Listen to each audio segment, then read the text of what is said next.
নমস্কাৰ বন্ধুসকল, welcome to my YouTube channel Assam career job. আজি পুনৰ আপোনালোকৰ বাবে এটা ভাল খবৰ আহি গ'ল। অক্টোবৰ মাহত এটা নতুন নিযুক্তি আহিছে। গ্ৰেড 3 গ্ৰেড 4 হয়। এডিআৰ দৰে আপোনালোকে এইটো চাকৰি লাভ কৰিব পাৰিব। অসম চৰকাৰৰ নিযুক্তি হয়। গ্ৰেড 3 গ্ৰেড 4 মুকলি কৰিছে। দৰমহাসমূহ আপোনালোকক 35,000 মানকৈ দিয়া হ'ব। একাউণ্টৰ ভেকেঞ্চি আছে গ্ৰেড 3 লেভেলৰ, এছিষ্টেণ্টৰ ভেকেঞ্চি আছে গ্ৰেড 3 লেভেলৰ আৰু পিয়নৰ ভেকেঞ্চি আছে যিটো গ্ৰেড 4 লেভেলৰ ভেকেঞ্চি হয়। চ' আপোনালোকে ভিডিঅ'টো শেষলৈকে চাব, তেতিয়া আপোনালোকে সকলোখিনি ডিটেইলছখিনি গম পাব। কোনটো গ্ৰেড 3 ভেকেঞ্চি হয়, কোনটো গ্ৰেড 4 ভেকেঞ্চি হয় আৰু কোনখিনিৰ কাৰণে আপোনালোকৰ অৰ্হতা কিমান বিচাৰিছে, কেনেদৰে আবেদন কৰিব পাৰিব, এই সকলোখিনি কথা এই ভিডিঅ' যোগে আলোচনা কৰা হ'ব। যদি ভিডিঅ'টো ভাল পায় ভিডিঅ'টো লাইক কৰিব পাৰে, লগতে চেনেলটো ছাবস্ক্ৰাইব কৰি দিব এনেকুৱা ধৰণৰ ভিডিঅ'সমূহ প্ৰতিদিনে পাই থাকিব। আৰু আমাৰ হোৱাটছআপ চেনেলৰ লিংক ভিডিঅ' ডেছক্ৰিপশ্যনত দিয়া আছে, তাতো আপোনালোকে জইন হৈ ল'ব পাৰিব। তেতিয়া আপোনালোকে ডেইলি জবৰ আপডেটসমূহ পাই থাকিব পাৰে। আৰু যদি ভিডিঅ'টো ভাল পায় ভিডিঅ' লাইক কৰিব, লগতে চেনেলটো ছাবস্ক্ৰাইব কৰি দিব, ভিডিঅ'লৈ বন্ধুৰ মাজত শ্বেয়াৰ কৰি দিয়ক, যাতে সকলো বন্ধু বান্ধৱে জবৰ আপডেটসমূহ পাই থাকে। দেখিব পাৰিছে ভেকেঞ্চিখিনি মুকলি কৰিছে ৰবীন্দ্ৰনাথ টেগ'ৰ ইউনিভাৰ্চিটিৰ ফালৰ পৰা। টিচিং আৰু নন টিচিং ভেকেঞ্চি আছে। টিচিং মানে হৈছে যিখিনি আপোনালোকৰ শিক্ষিত মানে শিক্ষকৰ ভেকেঞ্চি হয় টিচাৰৰ, আৰু নন টিচিঙত আছে আপোনালোকৰ গ্ৰেড 3 আৰু গ্ৰেড 4 লেভেলৰ ভেকেঞ্চি। মই আপোনালোকক জনাইছোঁৱে গ্ৰেড 3 আৰু গ্ৰেড 4 লেভেলৰ কি ভেকেঞ্চি আছে। গ্ৰেড 3 মই পোনপ্ৰথমে গ্ৰেড 3 ভেকেঞ্চিখিনিৰ কথা কৈছোঁ। গ্ৰেড 3 ভেকেঞ্চিখিনিত আপোনালোকে দেখিব পাব যিটো একাউণ্টৰ ভেকেঞ্চি আছে এইটো দেখিবলৈ পাব, লগতে আপোনালোকে এছিষ্টেণ্টৰ ভেকেঞ্চিও দেখিবলৈ পাব। আৰু আপোনালোকৰ বিভিন্ন ধৰণৰ আপোনালোকৰ গ্ৰেড 3 লেভেলৰ ভেকেঞ্চিখিনি আপোনালোকে দেখিবলৈ পাব। আৰু যিটো আপোনালোকে গ্ৰেড 4 লেভেলত আপোনালোকৰ পিয়নৰ ভেকেঞ্চিসমূহ আপোনালোকে দেখিব পাব। এটা বৃহৎ অপৰচুনিটি আহিছে। যদি আপোনালোকে গ্ৰেড 3 আৰু গ্ৰেড 4 চাকৰি কৰিব বিচাৰে, তেতিয়া আপোনালোকে আবেদনসমূহ কৰি ল'ব পাৰিব। ইয়াত আপোনালোকে দেখিব পাৰিছে লাষ্ট ডেটটো দেখিব পাৰিছে 18-21-10-2024, মানে অক্টোবৰ মাহৰ 21 তাৰিখ পৰ্যন্ত এই ভেকেঞ্চিখিনিৰ কাৰণে আবেদনসমূহ কৰিব পাৰিব। আপোনালোকৰ হাতত যথেষ্ট আপোনালোকৰ সময় আছে বুলিও ক'ব পাৰি, মানে আপোনালোকৰ 15 পৰা 20 দিন আপোনালোকে সময় পাব এই ভেকেঞ্চিখিনিৰ কাৰণে আবেদনসমূহ কৰিবলৈ। আৰু ইয়াত আপোনালোকৰ দুই ধৰণৰ ভেকেঞ্চি মই আপোনালোকক জনাইছোঁ। টিচিঙৰ ভেকেঞ্চি আছে আৰু নন টিচিং ভেকেঞ্চি আছে। টিচিং মানে টিচাৰৰ ভেকেঞ্চি আছে, আৰু নন টিচিং মানে গ্ৰেড 3 আৰু গ্ৰেড 4 লেভেলৰ ভেকেঞ্চি আপোনালোকে দেখিব পাব। আৰু এপ্লাই ইয়াতে আপোনালোকে কৰিব পাৰিব। কেনেদৰে কৰিব পাৰিব মই সেই কথা আপোনালোকক জনাই দিম। চ' আপোনালোকে ভিডিঅ'টো শেষলৈকে চাব, অকণো স্কিপ নকৰিব। যদি আপোনালোকে স্কিপ কৰি দিয়ে ইনফৰ্মেশ্যনখিনি আপোনালোকৰ মিছ কৰি যাব।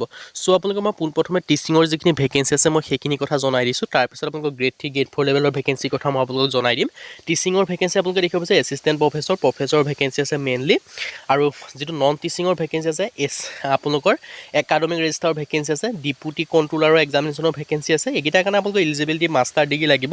আৰু যিটো আপোনালোকৰ এছিষ্টেণ্ট লাইব্ৰেৰিয়ানৰ ভেকেঞ্চি হয় তাৰ কাৰণে কিন্তু আপোনালোকে যি গ্ৰেজুৱেশ্যন কৰি থৈছে তেতিয়া আবেদনসমূহ কৰি ল'ব পাৰিব। ইয়াত উল্লেখ কৰিছে মাষ্টাৰ ডিগ্ৰী বিচাৰিছে, হ'লেও যদি আপোনালোকে গ্ৰেজুৱেশ্যন কিন্তু আপোনালোকে লাইব্ৰেৰী চায়েন্সত কৰিব লাগিব।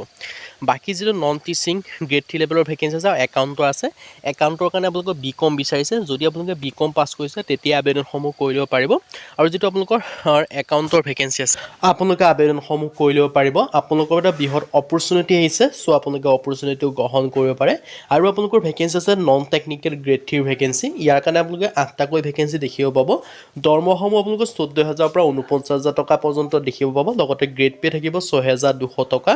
ইলিজিবিলিটি ক্ৰাইটেৰিয়াৰ ক্ষেত্ৰত জুনিয়ৰ এছিষ্টেণ্টৰ কাৰণে বিচাৰিছে বেচেলৰ ডিগ্ৰী, বাকী লেবৰেটৰী এছিষ্টেণ্টৰ কাৰণেও বিচাৰিছে বেচেলৰ ডিগ্ৰী, আৰু একাউণ্ট এছিষ্টেণ্টৰ কাৰণেও বিচাৰিছে বেচেলৰ ডিগ্ৰী।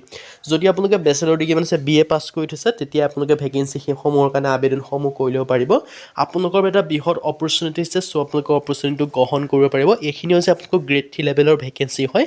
মই আপোনালোকক গ্ৰেড 4 লেভেলৰ যিকেইটা ভেকেঞ্চি আছে মই আপোনালোকক সেইকেইটাও জনাই দিম। চ' আপোনালোকে ভিডিঅ'টো শেষলৈকে চাব, অকণো স্কিপ নকৰিব, যাতে আপোনালোকে স্কিপ কৰি দিলে আপোনালোকৰ যিটো ইম্পৰ্টেণ্ট ইনফৰ্মেশ্যন হয় সেইটো আপোনালোকে লাভ কৰিব নোৱাৰিব। সেইকাৰণে আপোনালোকে ভিডিঅ'টো শেষলৈকে চাই থাকিব। আৰু যিটো আপোনালোকৰ গ্ৰেড 4 ভেকেঞ্চি দেখিব পাৰিছে 6টাকৈ ভেকেঞ্চি মুকলি কৰিছে। দৰমহাসমূহ আপোনালোকক 12,000 পৰা 37,500 টকা পৰ্যন্ত দিয়া হ'ব।